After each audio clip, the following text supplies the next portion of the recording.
ya. Muchas gracias, Carmen. Permítame, voy a presentar el PowerPoint. A ver, tengo unos inconvenientes acá.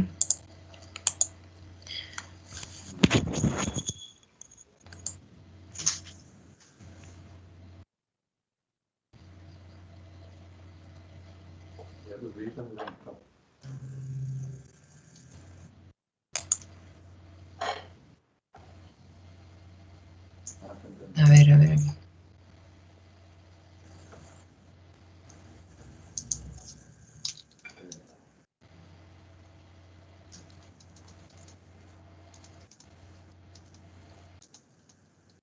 ¿Solisa? Sí, ya está por proyectarse. Ya, ahora sí ya se visualizó. Ah, ya, perfecto. A ver, lo voy a proyectar en la pantalla general. A ver.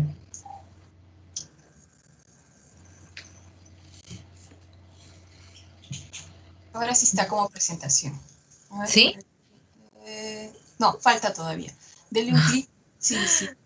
Sí, mi laptop es un poco lenta.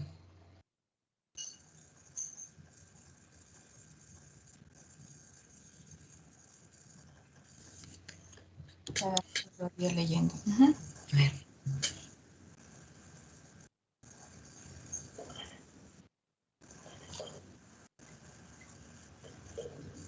Ahora sí, ¿no? Parece que todavía no. Ahora sí. Sí. Ya. Bueno, chicos, es para mí todo un gusto, es un placer poder dirigirme a ustedes en esta sesión, la sesión 6, sobre procedimientos de fiscalización en materia de comercialización de electricidad. Mi nombre es Lila Alejandra Medroa Talancha, soy especialista legal regional de la División de Supervisión Regional, trabajo en la Oficina Regional Lima Norte. Ahí tienen mi correo por si desean hacer cualquier consulta. Estoy abierta a cualquier comentario que puedan manifestarme. Antes de entrar a los saberes previos, quería dirigirme a ustedes para, en primer lugar, felicitarlos. Es muy bueno que hayan logrado entrar al curso de extensión universitaria de Ocinermin. Les felicito por ello. Sé que han pasado por varias pruebas para poder llegar hasta este punto. Además, yo también he vivido la experiencia de haber llevado el curso de extensión universitaria en el año 2015 y fue una de las experiencias más gratificantes que he tenido. Pude aprender bastante de cómo funciona Ocinermin, aprendí bastantes temas de derecho administrativo, de energía, de economía inclusive. Además hice muy buenos amigos, me divertía en las horas libres, estudiaba bastante cuando llegaba a casa y guardo en mi memoria con mucho cariño los recuerdos del curso de extensión universitaria que en aquella época llevé en la Universidad Agraria La Molina. Entiendo que ahora la experiencia que ustedes están viviendo es muy diferente, pero espero también que la sepan aprovechar y sé que lo van a hacer. Ahora, uno de los motivos también de esta felicitación de estar llevando el curso de extensión es porque Ocinermin, en mi humilde opinión, es una de las mejores entidades públicas del país. Y ahora les voy a explicar por qué. En primer lugar, Ocinermin es una entidad que está muy bien estructurada y tiene 5 certificaciones, 5 acreditaciones internacionales. Tiene el ISO de gestión de la calidad de sus procesos, tiene el ISO antisoborno, el ISO por seguridad y salud en el trabajo, el ISO de la seguridad en la información, y así es muy... Ay, creo que alguien tiene el micro encendido. Y así Ocinermin es una entidad que maneja muy bien sus procesos internamente, porque están muy bien concatenados. Aparte de eso, los temas que vemos en este organismo regulador son sumamente interesantes. Ustedes ya han entrado a ver los procedimientos a nivel general que nosotros manejamos. Los temas son sumamente interesantes. Trabajamos con equipos multidisciplinarios, ingenieros electricistas, ingenieros químicos, ingenieros petroquímicos, economistas y ingenieros en minería. Entonces, son sumamente interesantes y los temas siempre son nuevos, siempre surgen cosas nuevas para aprender en esta entidad. Y por último, tenemos un buen clima laboral. De repente ustedes han practicado en otras entidades y han podido ver por ahí que a veces nunca falta, pues, ¿no? Una persona que de repente no está alineada y que genera un clima laboral un poco tenso, o la situación en general es así, ¿no? En cambio, en Ocinermin, si bien nada es perfecto, la regla es que hay un buen nivel de compañerismo, hay un buen nivel de compromiso en el trabajo que hacemos. Hay una marcada tendencia a buscar salvaguardar el interés público. Y siempre, bueno, y usualmente estamos pensando en cómo mejorar las actividades que hacemos. Entonces hay una tendencia a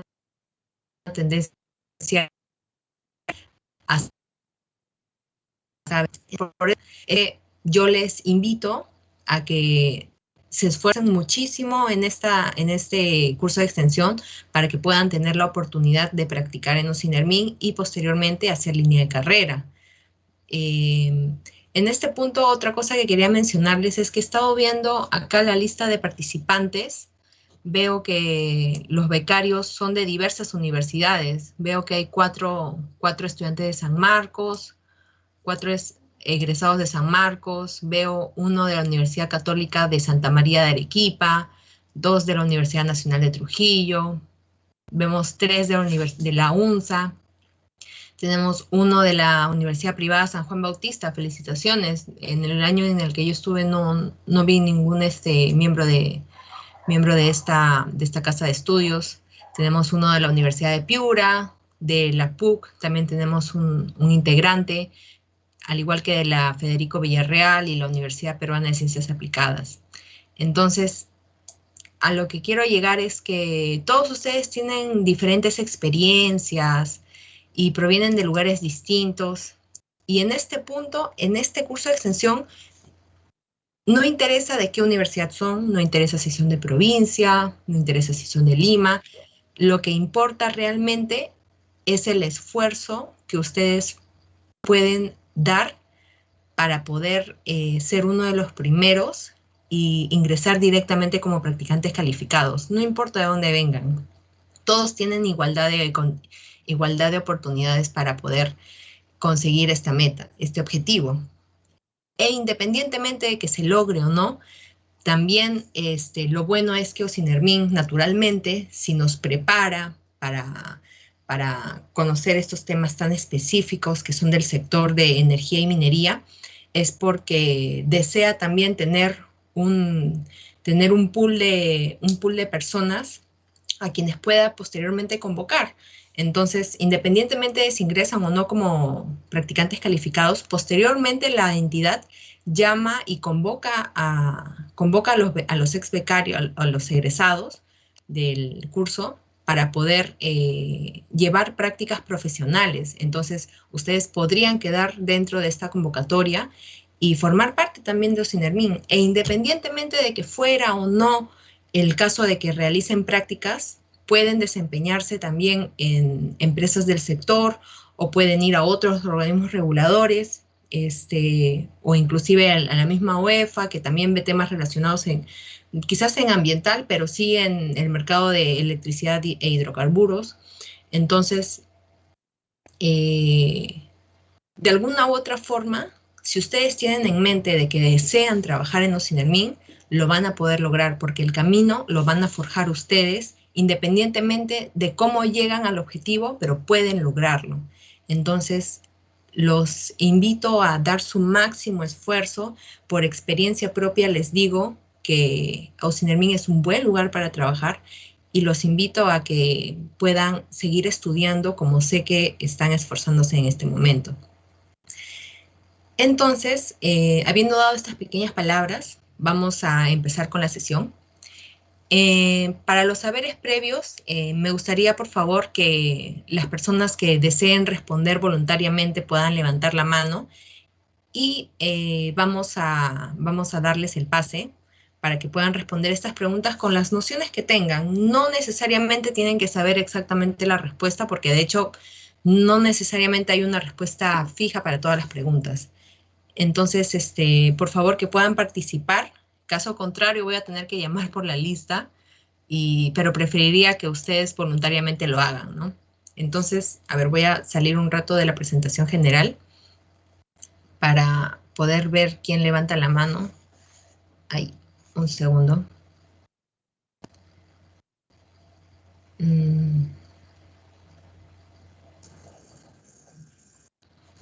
Sí se escucha, ¿no? Sí, Carlos Paredes acaba de levantar la mano. Ah, perfecto. A ver, Sí, a ver. gracias por el uso de la palabra. Hola, Carlos. Buenas tardes. Los usuarios regulados de Ocinermin son las empresas concesionarias de electricidad, hidrocarburos y minería, gas también. Y los usuarios, o sea, nosotros administrados, cuando recurrimos a la administración pública para solicitar algún tipo de asesoría o función regulada en su ley de organismo regulador. Ok. Me parece muy, muy buena tu participación. Más adelante vamos a ver con precisión quiénes son los usuarios regulados en materia de electricidad, que es lo que estamos viendo en esta sesión. ¿Tenemos algún participante para indicarnos, según sus palabras, qué sería la comercialización de electricidad? No sé si, Carmen, me puedas dar una mano para no tener que salir de la pantalla. Sí, también tenemos a Nicolás y a Álvaro levantando la mano. Ya. A ver, a Nicolás, para responder la pregunta, por favor. Sí. En cuanto a la pregunta de quiénes son los usuarios regulados, ya específicamente en el sector de electricidad, son aquellos que consumen entiendo que menos de 200 kilowatts, ¿verdad? De manera mensual, porque luego de ese umbral, puede ser o usuario regulado o usuario libre, pero definitivamente consumos mayores a 2.500 kilowatts serías ya un usuario libre. En ese trecho que hay en medio, la empresa, porque generalmente son empresas, puede decidir si es que es usuario libre o usuario regulado. Y me parece que permanece en la categoría por un periodo, ¿verdad? De manera forzosa, una vez elegido, permanece en esa categoría y luego ya puede variar. O sea, si es que fue usuario regulado y le conviene más ser usuario libre, pues variaría al otro lado, o viceversa. Muchas gracias, Nicolás, ¿verdad? Sí, profesora. Muchas gracias. Ay, no me digas profesora, por favor. Soy facilitadora. Pero díganme Lila, con confianza. ¿Quién más tenía levantado la mano, Carmen? Sí, buenas tardes. Todavía no, Álvaro. Sí, yo tenía levantado la mano, disculpe. Sí, Álvaro. Buenas tardes, Álvaro. Coméntanos. Bueno, en resumen, iba a decir lo mismo que mi compañero. O sea, en resumen, que aquel usuario regular, el que tenía una capacidad límite de 200 kilovatios. Creo que la otra pregunta era de la comercialización. Sí, claro. ¿Qué es la comercialización de electricidad en tus palabras? Bueno, en pocas palabras sería brindar a los usuarios el servicio de electricidad o el servicio que sea a cargo de una empresa concesionaria. Y también que es una actividad que ya está llevada a cabo ya dentro de la distribución también. Lleva más que todo para lo que es la atención, brindar servicio. Creo que eso sería todo. Muchas gracias, Álvaro. Buena definición. ¿Tenemos de repente alguien más que pueda participar para indicarnos qué significa agente fiscalizado o quién es el agente fiscalizado? Esta pregunta yo sé que la saben. ¿Alguien por ahí que quiera responder?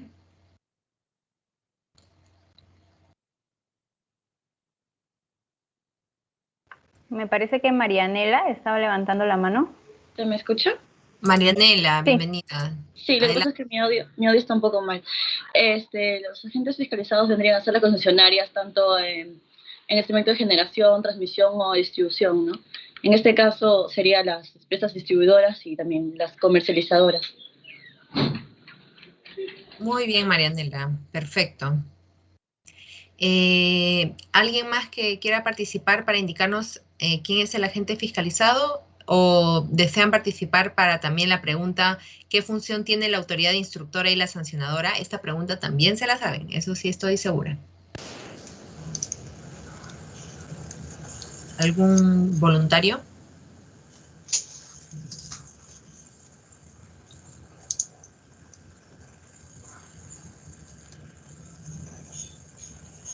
Profesora. Sí, dime, Lila. Ay, perdón. Respecto a la pregunta anterior, para no dejarla pasar, entiendo que las empresas, las concesionarias que optan que están, por ejemplo, entre 201 KB se dice, ¿no? Hasta 2500 KB, entonces tienen la posibilidad de optar por ser usuario regalado o usuario libre. Entiendo que las que optan por ser usuario libre, es porque quieren tal vez que no se les regule el precio, ¿no? La tarifa eléctrica, sino que ellos lo dispongan mediante un contrato de suministro, ¿no?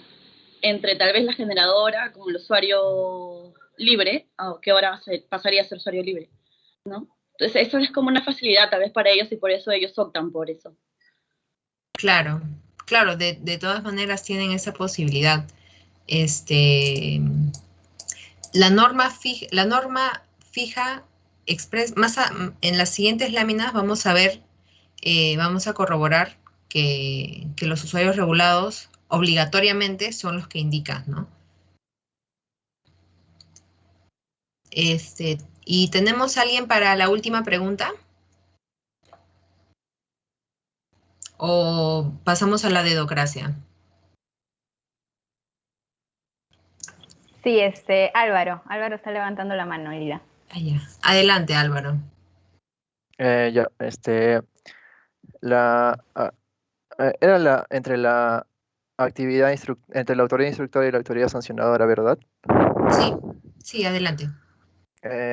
Bueno, en base a las clases que hemos tenido, tengo entendido que la autoridad instructora, luego de que la autoridad de fiscalización, con ayuda de las empresas supervisoras y con ayuda propia del personal de Sinermin, hacen la actividad de fiscalización, ya que les brinda los insumos necesarios.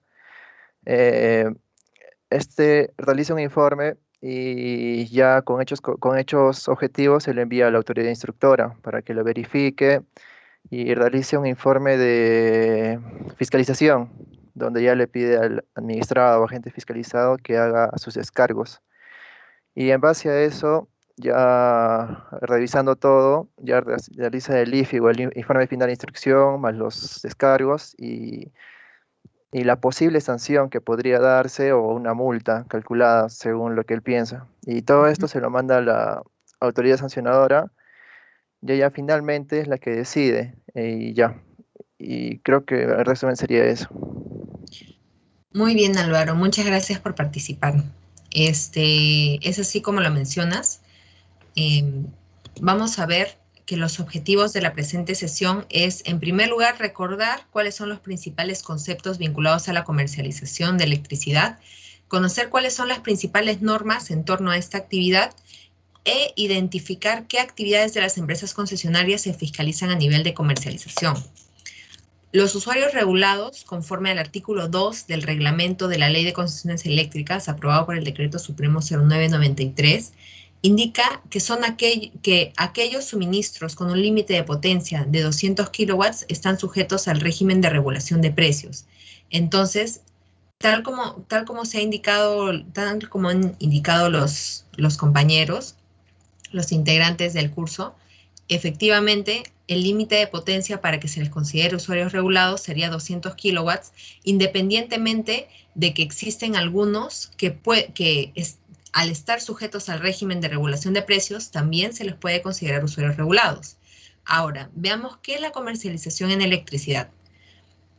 Es la última etapa de la cadena de electricidad. Es la actividad dirigida a brindar al usuario regulado el servicio de electricidad. Comprende las relaciones comerciales con el usuario, como la atención personal y procedimientos de denuncias, reclamos o pedidos, así como las actividades relacionadas con la conexión del usuario. Se diferencia de la distribución, que está relacionada a la instalación, reparación y mantenimiento de la infraestructura de alumbrado público, subestaciones, entre otras. Es decir, en otras palabras,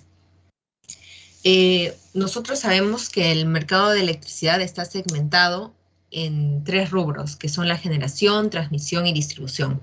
La distribución está a cargo de las empresas concesionarias de distribución eléctrica. Estas van a realizar actividades que internamente a nivel de OSINERMIN y de cara a las empresas fiscalizadas, se divide en distribución y comercialización. La distribución es todo aquello que tiene que ver con infraestructura que está ligada a una cantidad indeterminada o determinada de varios usuarios. Por ejemplo, el alumbrado público, por ejemplo, las subestaciones, todo esto que es a nivel de infraestructura de la empresa concesionaria es distribución.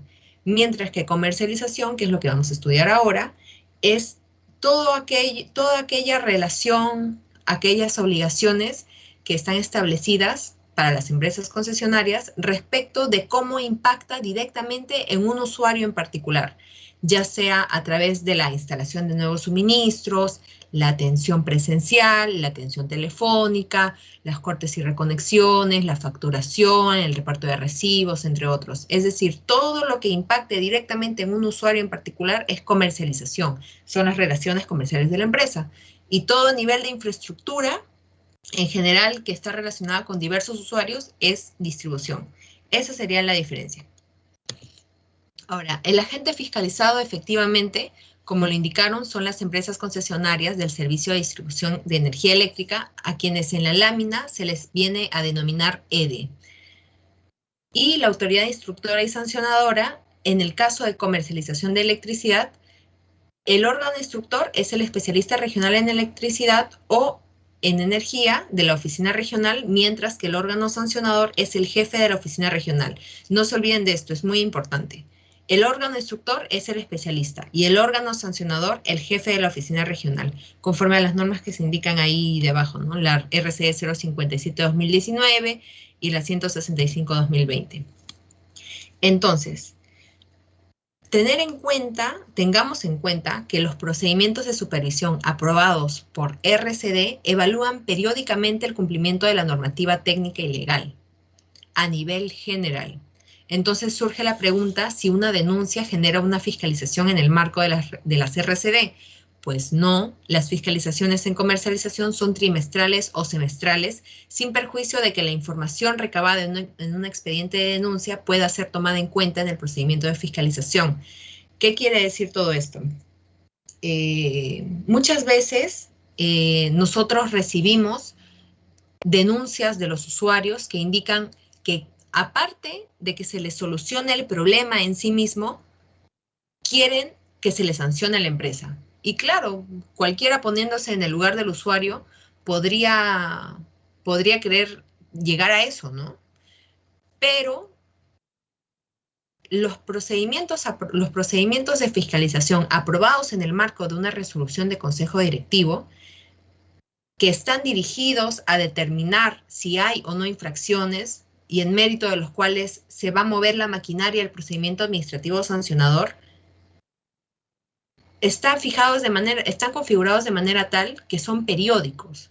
Es decir, si yo, por ejemplo, si yo presento una denuncia porque quiero que se le sancione a la empresa porque no me registró el reclamo por vía telefónica, independientemente del trámite a nivel de reclamos que pueda haber ante la misma empresa concesionaria, la JARU. Independientemente de eso, el usuario dice, yo he visto en su norma que es obligación de la empresa recibirme el reclamo por por vía telefónica y por ende yo quiero que se le sancione.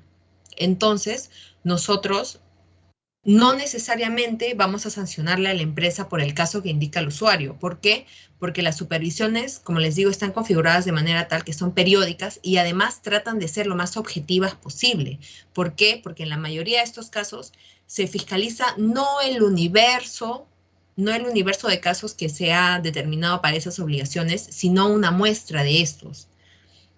Entonces, por ejemplo, puede que ahora estemos abril, ¿no? Ya pasó el primer trimestre del 2021. Entonces yo le digo a Ocinermin, quiero que le sanciones a la empresa porque no me ha recibido mi reclamo por vía telefónica.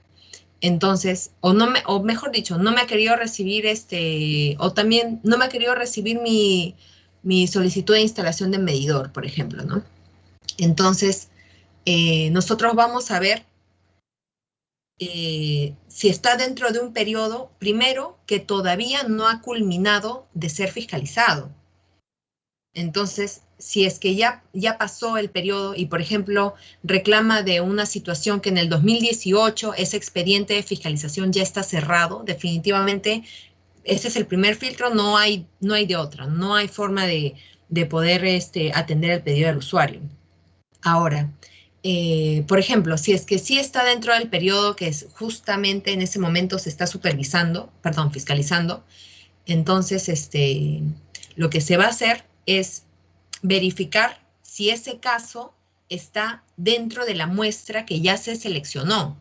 Porque si está dentro de la muestra que ya se seleccionó, se empieza a averiguar y a determinar si corresponde o no sancionar, si está dentro de los límites de las tolerancias o no, y así. Pero si no cae dentro de la muestra, entonces lamentablemente no se va a poder hacer nada porque la muestra ya está seleccionada con criterios objetivos. No podemos incluir un caso adicional.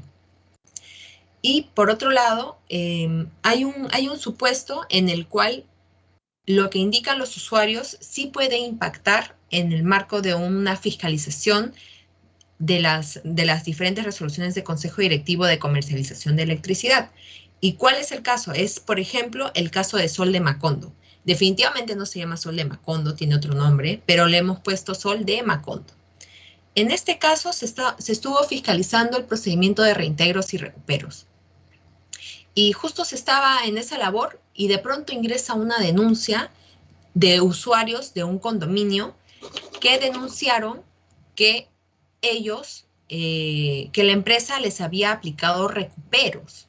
Entonces, este es un tema bastante complejo porque, particularmente en el caso de ese condominio, lo curioso es que ellos tenían instalados equipos de telemedida, es decir, son equipos electrónicos que el personal de Enel no tiene la obligación de estar yendo a ver cuánto sale en el contador, ya sale cuantito, yo voy a anotarlo y lo llevo a la empresa. No, sino son casos en los que el mismo equipo de forma remota envía información a los sistemas de la empresa y a ellos les surge cuánto es el consumo del suministro.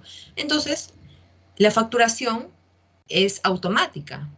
Por tanto, ¿cómo surgen recuperos en casos como estos? Pero ya, ese es un tema aparte. ¿Qué sucedió en el caso Sol de Macondo? Los usuarios dijeron, sí, ¿cómo me vas a hacer recuperos? En primer lugar, ¿cómo me vas a facturar a promedio si mi equipo es de telemedida? Pero ¿qué pasó? Cuando el órgano instructor, bueno, en este caso sería el fiscalizador, averigua si en la lista del universo de casos que reportó la empresa están estos casos del condominio de Sol de Macondo donde aplicó recupero. Y no estaban. Entonces, se le sanciona a la empresa no por aplicar incorrectamente el recupero, sino por no haber reportado no haber reportado en su oportunidad el universo de casos que le correspondía. Y como se imaginarán, esta situación es muy, muy difícil de detectar, porque ¿cómo sabes que no te reporta algo? La única forma es que alguien más te lo diga. Entonces, En un caso como este, sí puede impactar una denuncia en el marco de una fiscalización, pero no es tal como a veces lo piden los usuarios, de poder sancionarles por un hecho en particular. Entonces, ya teniendo en cuenta a nivel general cuál es el marco en el que se mueve, en el que se desempeña el procedimiento, vamos a ver la tramitación de la fiscalización rápidamente. La EDE debe remitir la información del universo a fiscalizar. Lila, disculpa, ¿sí? disculpa Sí. que te interrumpa un momentito. No sé si podríamos volver a compartir las diapositivas, porque no estamos logrando verlas. Ah, ¿no? No, Uy, no se están proyectando. qué raro. A ver, a ver. ¿Desde hace rato? Sí, bueno, desde que empezamos a consultar con los chicos.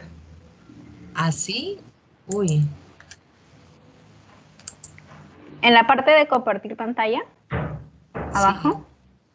Sí, sí, sí. Ah, yo estaba hablando. Menos mal no avancé mucho. A ver, un segundo.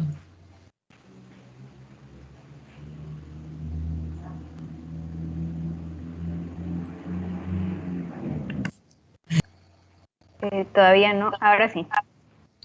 A ver, lo voy a proyectar en la pantalla general. Ampliado.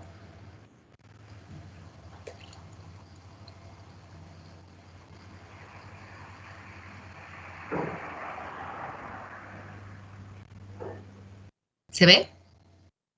Sí, sí, ahora sí. Perfecto. Ay, perfecto. Muchas gracias, Carmen. Gracias a ti. A ver, entonces veamos la tramitación de la fiscalización. Acá, por si acaso, tienen los conceptos. A ver, acá tenemos lo que está establecido en la norma y su fuente, el artículo 2 del reglamento de la ley. Acá también tenemos la disposición normativa y su fuente, para quienes quieran revisarlo. Ya hablamos del caso Sol de Macondo, ahora vamos a hablar de la tramitación de la fiscalización.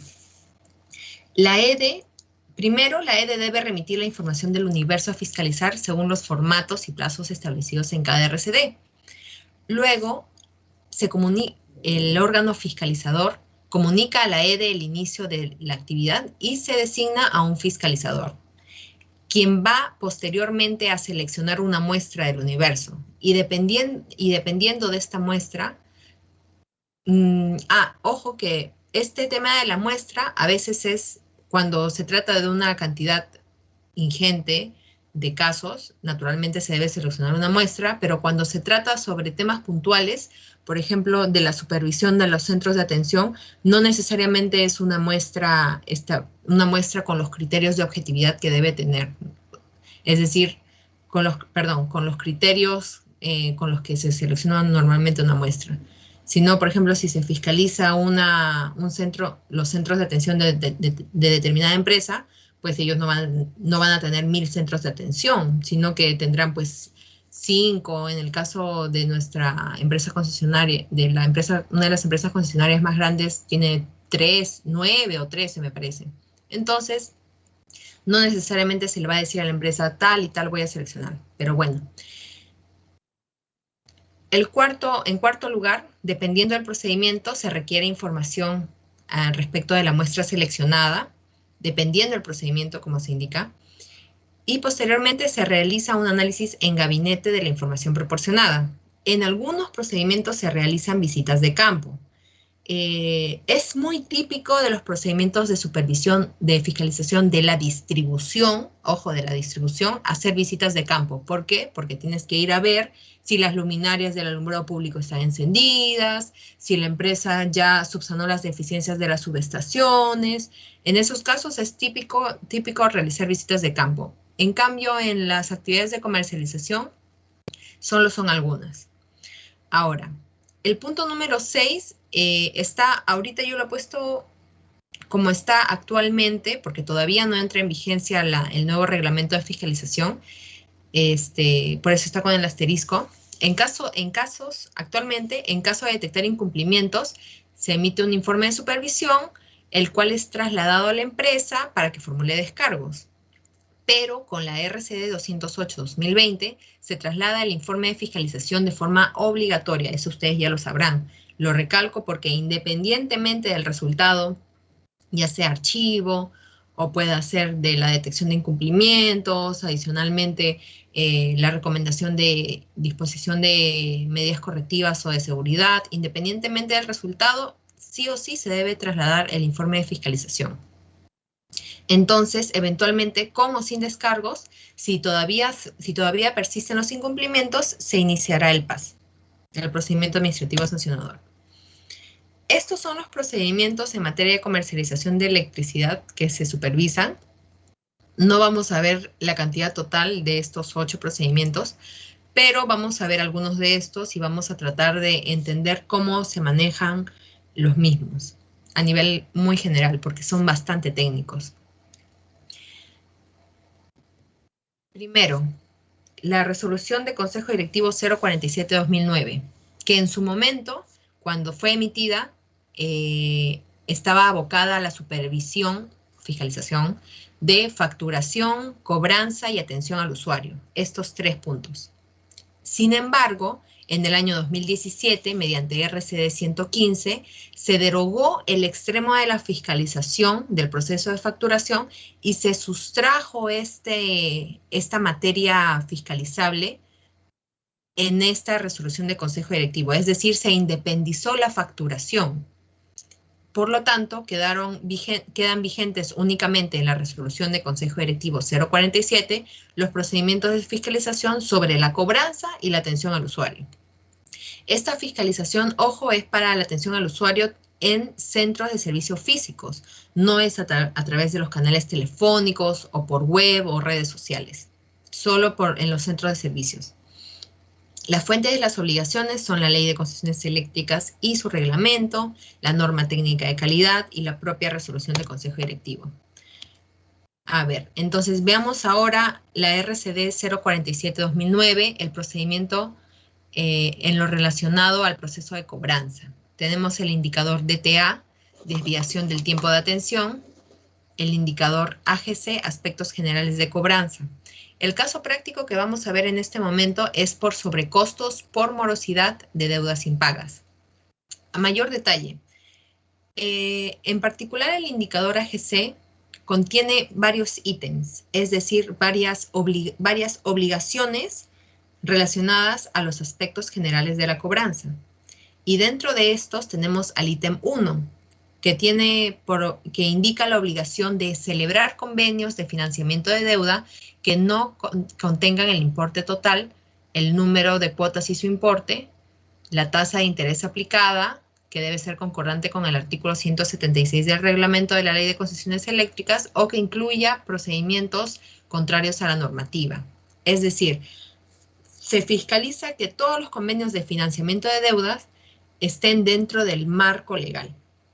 ¿Qué sucede? La circunstancia típica de los convenios de financiamiento de deuda es que el usuario no ha pagado varios recibos. Entonces, lo que hace el usuario para evitar el corte es ir a la empresa concesionaria y pedir que se le fraccione esta deuda. Y claro, la empresa tiene el derecho de poder cobrar una tasa de interés. Sin embargo, esta tasa de interés no es discrecional, sino que está establecida en el artículo 176 del reglamento de la ley. Y se indica que esta tasa debe sujetarse dice que es el promedio aritmético entre la tasa activa promedio en moneda nacional y la tasa pasiva promedio en moneda nacional que publica diariamente la Superintendencia de Banca y Seguros. Es decir, la empresa debe sujetar los intereses que cobra por los convenios de financiamiento a estos intereses. Está bien, no hay problema, pero ¿qué sucede? Que hay otro tipo de convenios también de financiamiento de deuda que se ha visto que la empresa viene suscribiendo, en los cuales no están sujetos a la tasa de interés aprobada por la Superintendencia de Banca y Seguros. Por ejemplo, ¿qué pasa cuando el usuario tuvo un primer convenio de financiamiento y deja de pagar sus cuotas? Entonces, la empresa lo que ha hecho en algunos casos es suscribir un nuevo convenio de financiamiento y sobre estas deudas, sobre esta morosidad de deudas impagas, le establece una tasa de interés diferente. Y ello es contrario a la normativa vigente. ¿Por qué? Porque el artículo 176 del reglamento indica los concesionarios podrán aplicar a sus acreencias relacionadas a la prestación del servicio público. Es decir, el origen de esta creencia, independientemente de que el usuario no pagó las cuotas que financió, terminan siendo el servicio público de electricidad.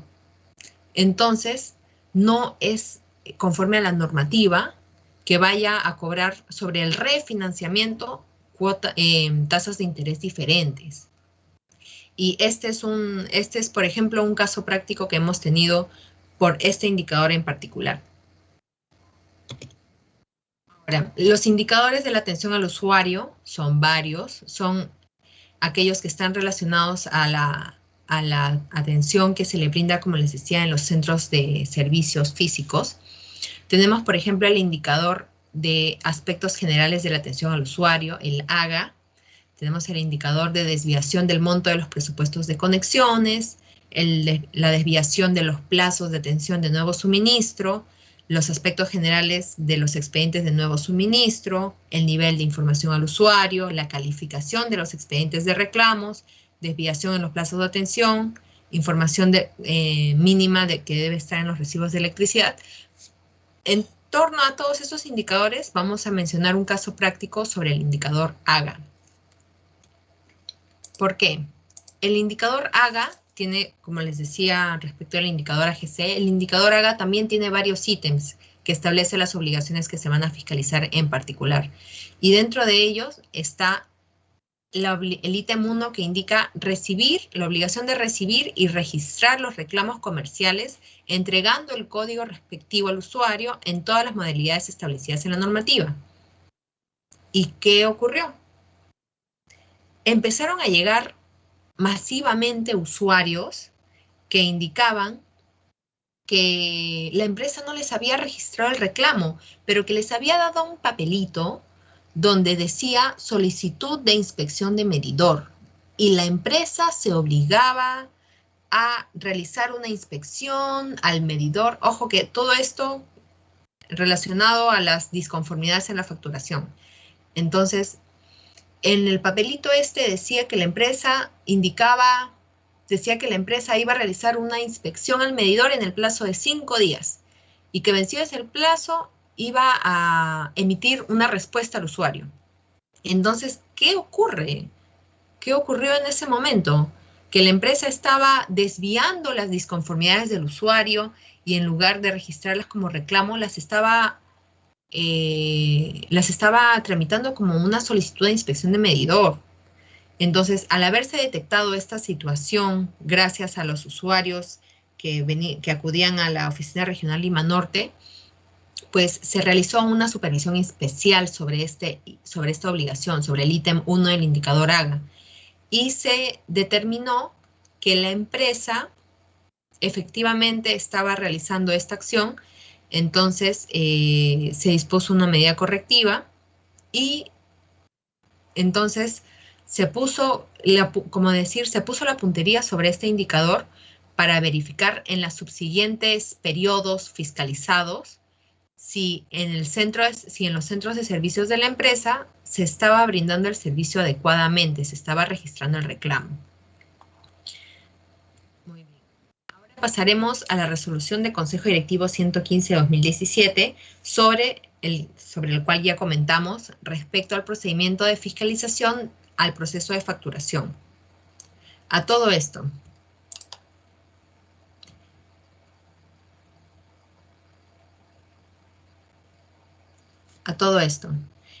las empresas de distribución de electricidad están obligadas a tomar mensualmente la lectura de los medidores y en base a ello emitir la factura del mes correspondiente, salvo la excepción prevista en el artículo 172. ¿Y qué dice el artículo 172 del reglamento de la Ley de Concesiones Eléctricas?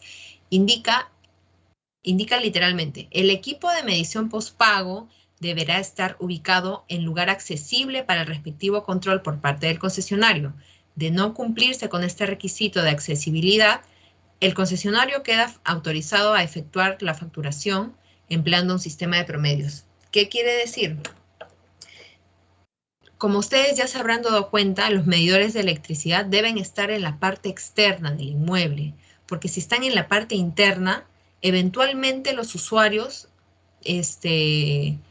eventualmente cuando acuda el personal que toma lectura al medidor, no podrá hacerlo porque se encuentra con un cerco perimétrico.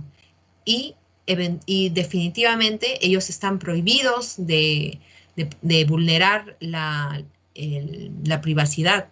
Entonces, en estos casos en los que los lecturadores no pueden realizar su trabajo, la concesionaria está habilitada a facturar a promedios. Es decir, coge las últimas 6 facturaciones del usuario y hace un promedio para determinar cuánto es lo que corresponde cobrarle en esa facturación. Ahora, la fuente de las obligaciones en torno a esta resolución de Consejo Directivo son la Ley de Concesiones Eléctricas y su reglamento, así como la propia RCD 115. Los indicadores, tenemos la calidad de la toma de lectura, la evaluación de la calidad de la facturación, la desviación en la aplicación de cargos regulados, el AGF, aspectos generales de la facturación e información contenida en los recibos, y el indicador DRR, desviación en el reparto de recibos. El caso práctico que vamos a ver en este momento son los conceptos ajenos en los recibos de electricidad. ¿Qué ha ocurrido? Gracias a nuestros usuarios, los usuarios siempre tan proactivos, lo cual es muy bueno y debemos promoverlo, debemos empoderar a los usuarios, empezaron a llegar a la oficina regional indicando que en su recibo había venido sorpresivamente un concepto de seguro de vida. Seguro de vida, pero señores Ocinermin, si yo en ningún momento he contratado un seguro de vida o un seguro dental, ¿qué es eso? Yo en ningún momento he firmado un contrato y ahora como debo pagar 10, 15 o 20 soles adicionales en mi recibo, yo no estoy de acuerdo con eso y quiero que ustedes hagan algo.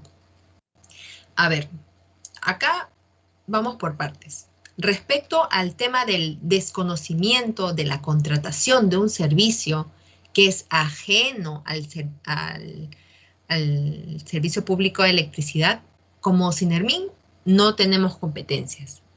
Esto vendría a ser una materia de Indecopi, porque es un tema de desconocimiento de contratación y está relacionado a un seguro dental, un seguro de vida. Pero ¿qué ocurre? Esta situación impacta directamente en el servicio público. ¿Por qué? ¿Por qué? Porque el ítem 1, tal como lo establece el ítem 1 del indicador AGF, que indica, señala la obligación de incluir en los recibos de electricidad para efectos de la aplicación de la normativa del sector eléctrico solo conceptos propios de la prestación del servicio público de electricidad. ¿Y por qué? ¿Cuál es el motivo de esta norma? Lo que sucede es que si se incluyen conceptos ajenos, eso puede impactar directamente en el servicio del usuario. ¿Por qué? Porque en casos como en los que les he comentado, si el usuario no desea pagar, ello va a repercutir directamente en su servicio porque va a tener una deuda impaga respecto de un recibo. Y cuando se acumulan más de 2, cuando se acumulan 2 en adelante, la empresa ya puede hacer el corte. Entonces, eventualmente, por no pagar una situación que el mismo usuario desconoce, pues se va a ver perjudicado. Entonces, al haberse detectado esta situación, se se realizó también una supervisión especial sobre la cual se dispuso la medida correctiva de que la empresa separe la facturación que hace respecto del servicio de electricidad y separe el recibo que le emite al usuario por el tema del seguro de vida y que ya lo vean en la instancia que corresponda. Entonces, efectivamente se realizó así y bueno,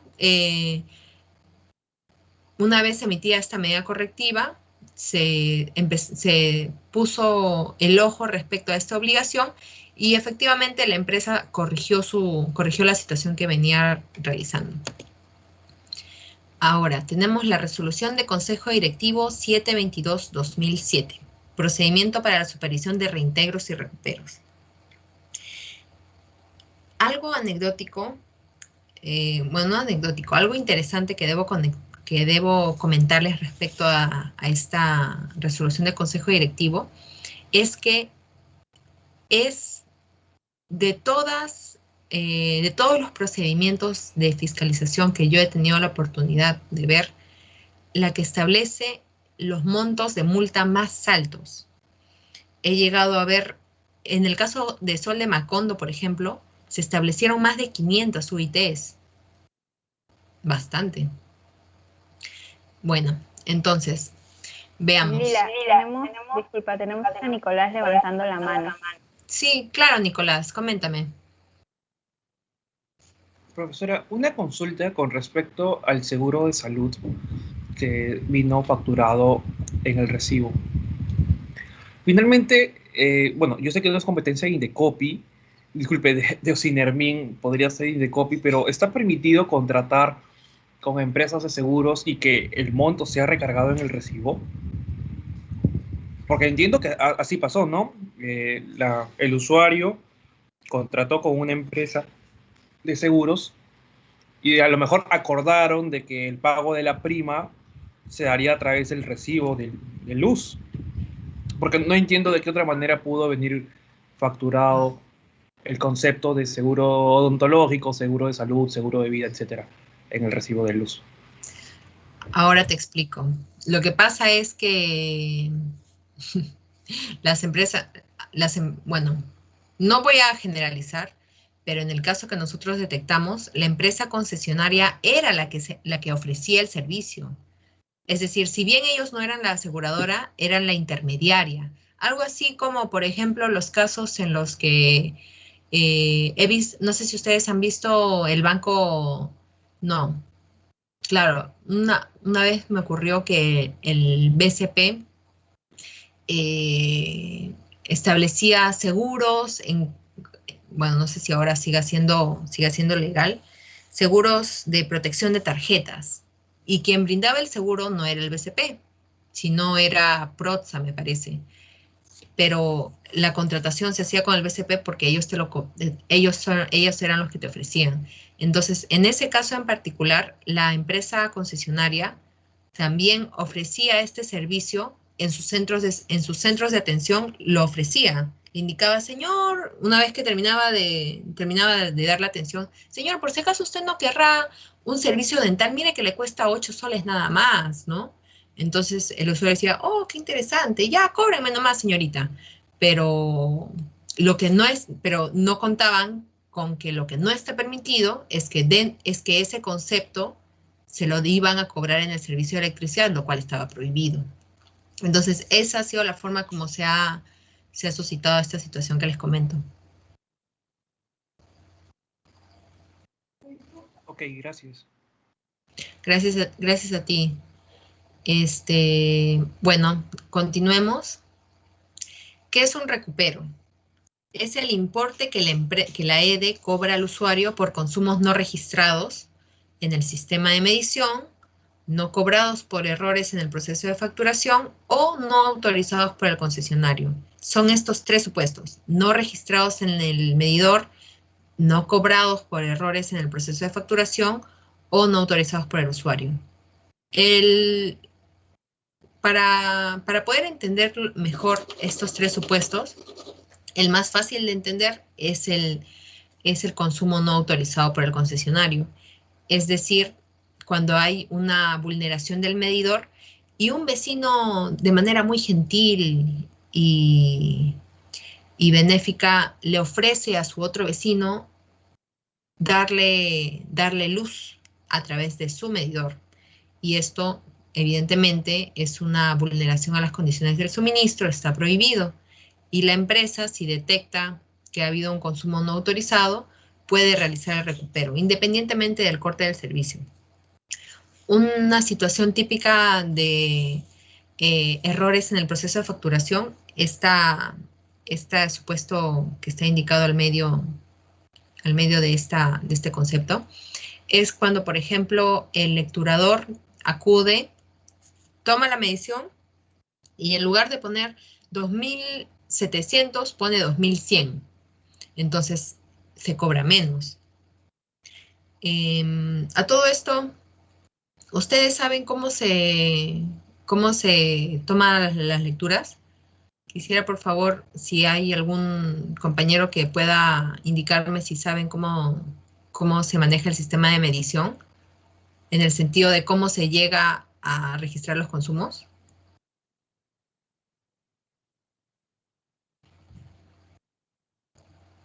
¿O no lo han explicado? No. Ya. No, ahora no nos han explicado. Ya.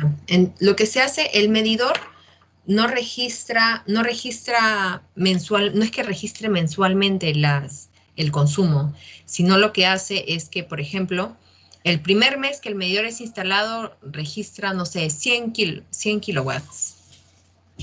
Entonces, lo que se hace es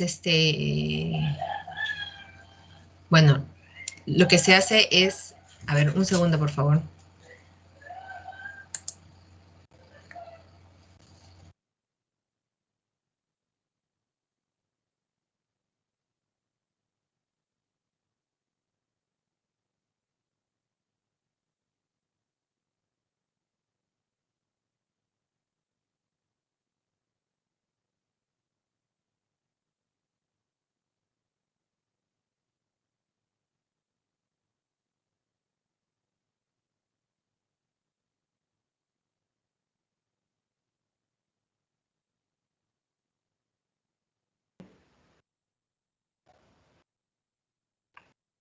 ¿Ya? Ay, tengo un problema.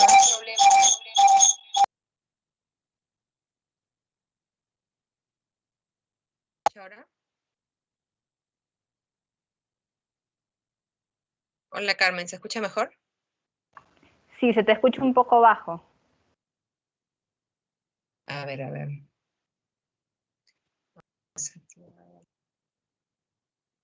¿Ahora sí? Sí, ahora mejor. Ya, a ver. Lo que pasa es que se me ha congelado la pantalla y no puedo pasar adelante ni nada. ¿Los chicos tienen la diapositiva?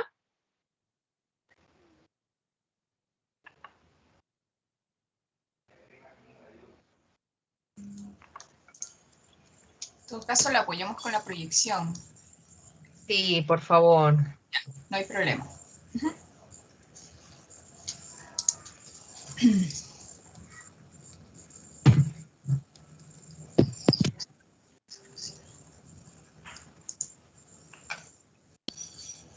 Ok. A ver, un momentito. Acabo de pasar a tu WhatsApp. Sí, ya lo... Ah, excelente. Ahora sí, sí, ¿no? Sí. A ver, más adelante. Sí, vamos avanzando. Él está leyendo. Ya. Una de estas será. Esta Sí, esta. Esta, ¿no? Sí. Sí.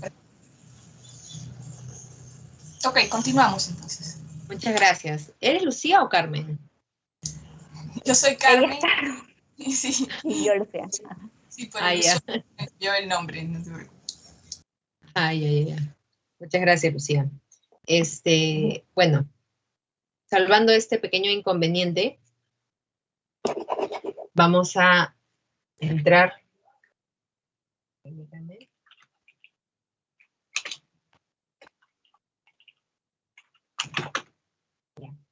vamos a entrar, ya tenemos el concepto de recupero. Les mencionaba que la forma de medición es que en los equipos lo que sale es cuánto se ha consumido en total, es un histórico. Por ejemplo, entonces, si el primer mes el medidor va a registrar un consumo de, no sé, de 100 kilowatts, entonces lo que se hace al siguiente mes es que se va al medidor y se verifica cuánto es lo que sale que se ha consumido, saldrá, no sé, 250. Entonces, se resta la anterior lectura respecto de la nueva y con ello se saca cuánto es lo que se ha consumido en ese periodo.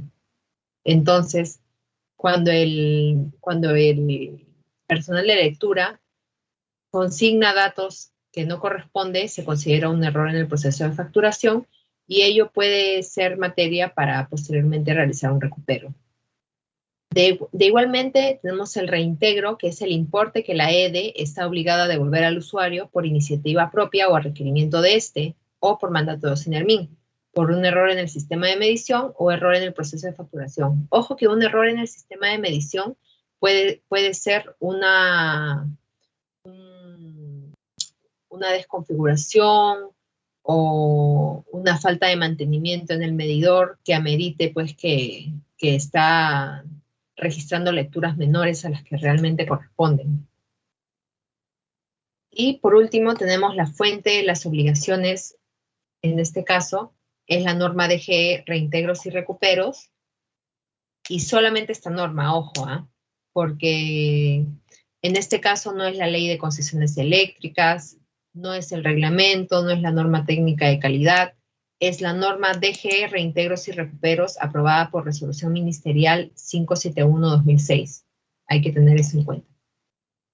¿Podemos pasar a la siguiente diapositiva, por favor? Gracias, Lucía. A continuación verán una vulneración, un supuesto de vulneración de condiciones del suministro. Ahí vemos la caja, vemos la base portafusible, que es la cajita que está debajo del medidor, una cajita pequeña de color negro, donde salen unos cables. Tenemos los cables de las fases. Y arriba tenemos el medidor. La parte inferior del medidor, que se ve negrito y con esas tuerquitas, se llama bornera. Entonces, la base portafusible es la que recibe la energía desde la acometida. Y a través de esos cables de las fases blancas, se dirige la energía hacia el medidor, el cual a través de los cables azul y negro se supone que va a enviar la electricidad al usuario. Entonces, ¿qué ha ocurrido en este caso en particular? Se observa que el cable negro, que es el que va a dirigir la energía al predio del usuario, está correctamente instalado. No obstante, el cable azul se ha instalado en el lugar de la bornera donde va el cable blanco y no está instalado en el punto en el que debería, que es justo al medio entre los dos cables blancos. Entonces, el medidor no registra el consumo que va desde este cable azul hacia el predio. Por lo tanto, se registra parte de lo que el usuario está requiriendo de electricidad. Y en consecuencia no se registran montos inferiores. Y por ello, cuando la empresa concesionaria detecta esa situación, tiene todo el derecho de poder realizar un recupero. Siguiente diapositiva, por favor.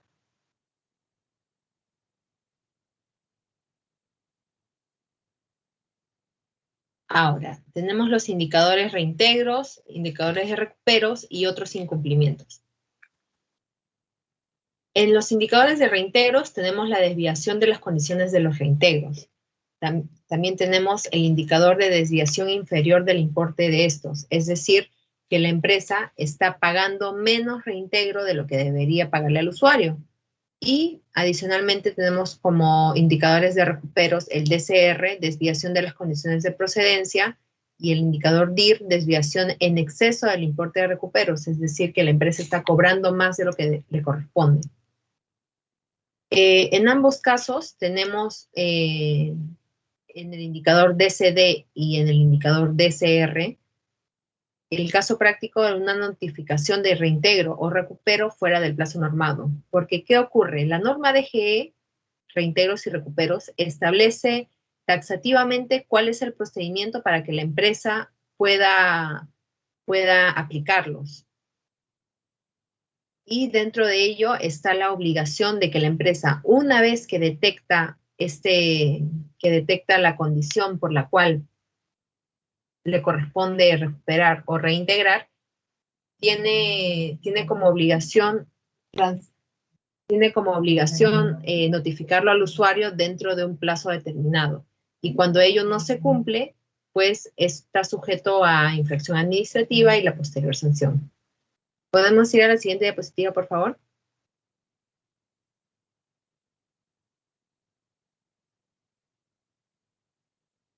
¿Lucía? Sí, ya la cambié, ¿no se logra ver todavía? Ah, ya, ahora sí, ahora sí. Ya, tenemos en la resolución del Consejo Directivo 153-2013 el procedimiento para la fiscalización sobre corte y reconexión. ¿Qué sucede? Las causales de corte inmediato sin previo aviso están taxativamente establecidas en el artículo 90 de la Ley de Concesiones Eléctricas y son 4. Las que vamos a estudiar son 2 de ellas. La primera, que está establecida en el literal A del artículo 90, es cuando el usuario acumula el pago de 2 recibos sin cancelar. La empresa puede efectuar el corte de manera inmediata y sin previo aviso. Otra de las situaciones en las cuales la empresa puede proceder de esta manera es cuando se consume energía sin autorización de la empresa. Adicionalmente, tenemos en cuanto a la reconexión del servicio, se da cuando está superada la causal de corte y abonados los montos respectivos por parte del usuario, la empresa debe reconectar dentro de las 24 horas. Entonces, sobre el corte y la reconexión, los importes por estos servicios están establecidos con topes máximos aprobados por el OSINERMIN, conforme al artículo 180 del Reglamento de la Ley de Concesiones Eléctricas. Entonces, la fuente de las obligaciones en particular de esta resolución de Consejo Directivo son la Ley de Concesiones Eléctricas, su reglamento, la norma técnica de calidad y la propia RCD. Adelante, por favor, Lucía.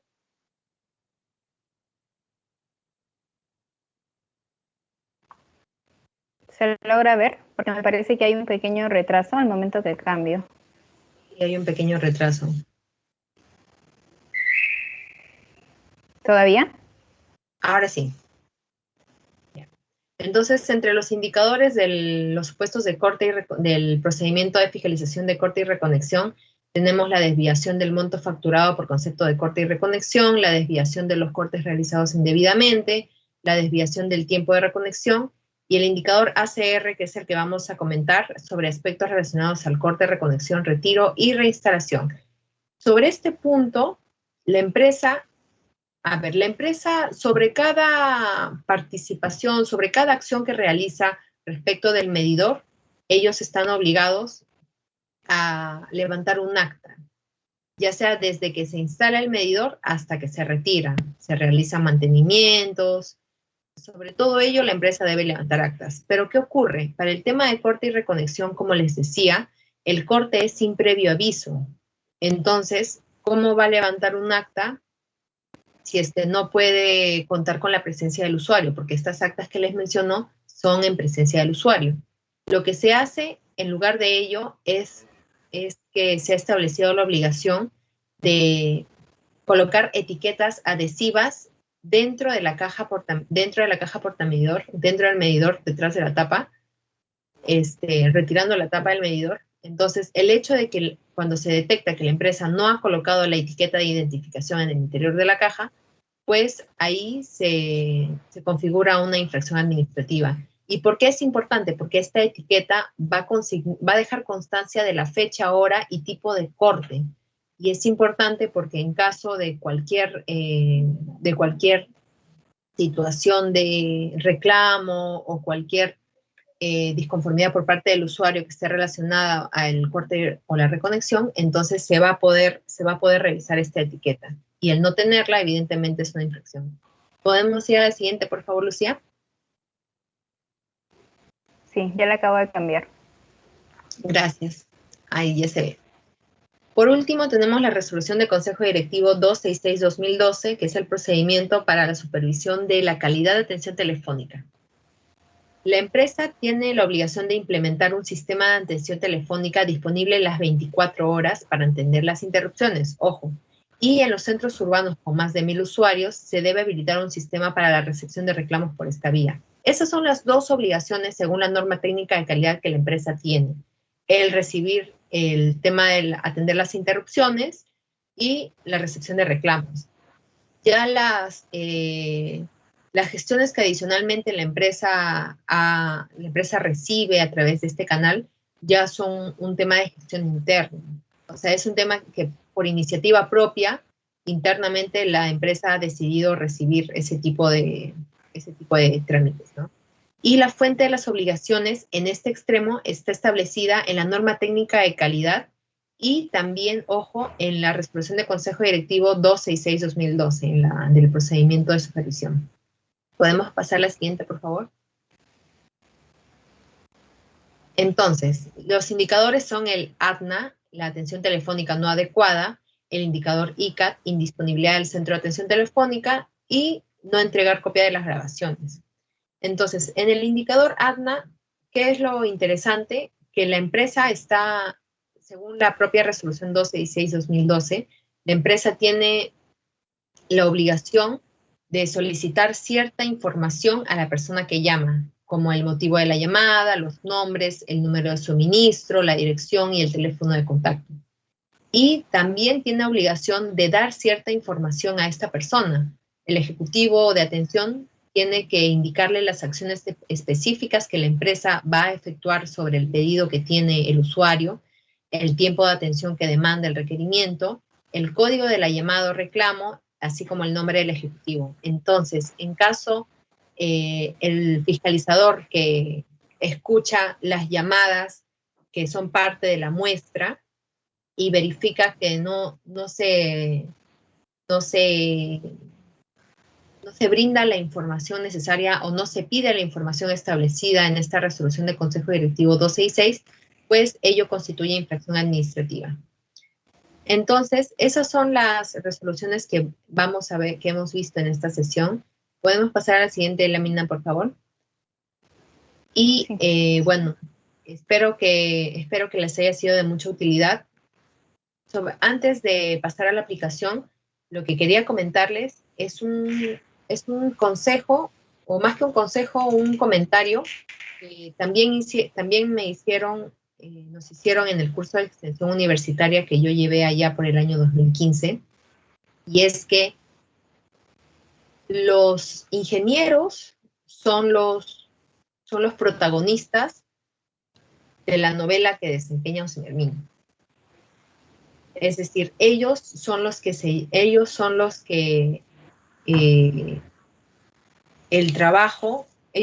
protagonistas del trabajo que nosotros desarrollamos.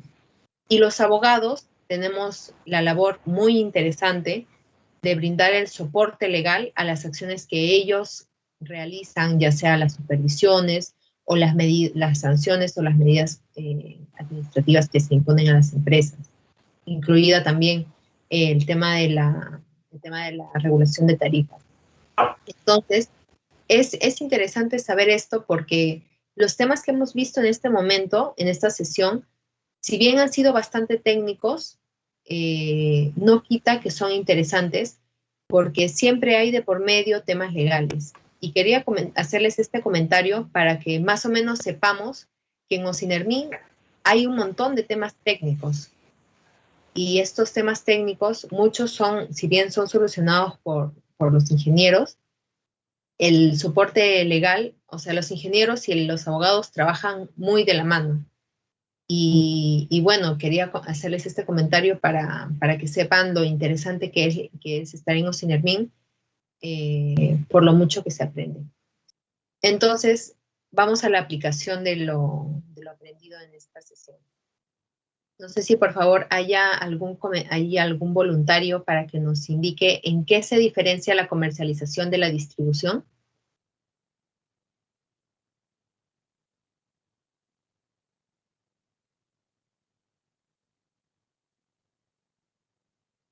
Si no, vamos a tener que llamar a alguno de los compañeros que no han participado.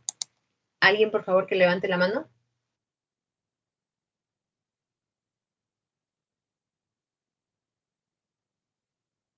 Ariana levantó la mano.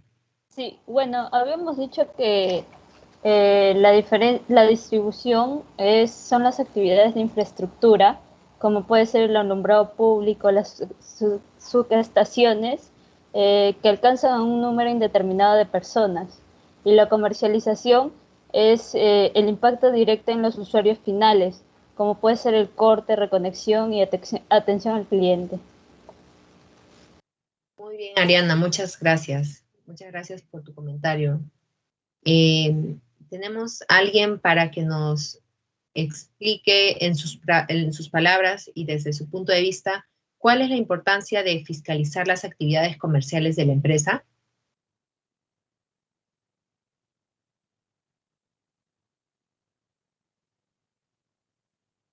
Según su opinión, ¿cuál sería la importancia?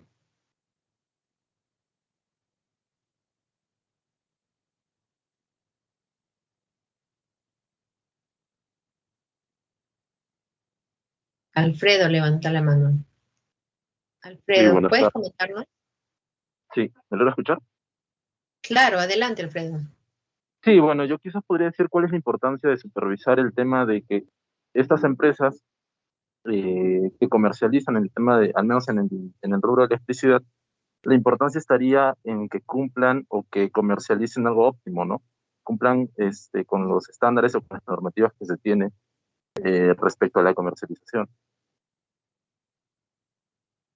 Claro, en efecto. No olvidemos que en materia de regulación de servicios públicos, los usuarios tenemos una posición en bastante medida desventajosa respecto de la empresa concesionaria. Entonces, justamente por ello, la obligación establecida en las normas para tratar de superar esta imperfección del mercado. Y por ello surge la importancia de fiscalizar las actividades comerciales de la empresa. Bueno, entonces esto sería todo de mi parte. Les agradezco mucho esta experiencia y espero que el curso de extensión universitaria sea para ustedes una experiencia muy gratificante y de la que se puedan llevar las mejores lecciones. Muchas gracias. Perfecto, muchas gracias, Lila, gracias por el aporte del día de hoy. Y agradecemos a la docente, dejamos de presentar y recuerden, chicos, nos estamos reencontrando nuevamente para la última sesión del día.